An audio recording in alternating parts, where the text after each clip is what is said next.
पुनीत दादा बालन यांचं म्हणणं आहे की राधाकृष्ण ग्रुप कडनंच ही हंडी फुटू शकते.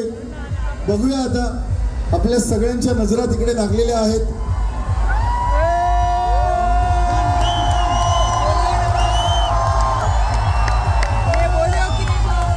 श्वास रोखून आपण पाहतो आहोत ऐतिहासिक चौकात सार्वजनिक गणेश मंडळाची संयुक्त डीजे मुक्त हंडी हाती घोडा पालखी वाजवा.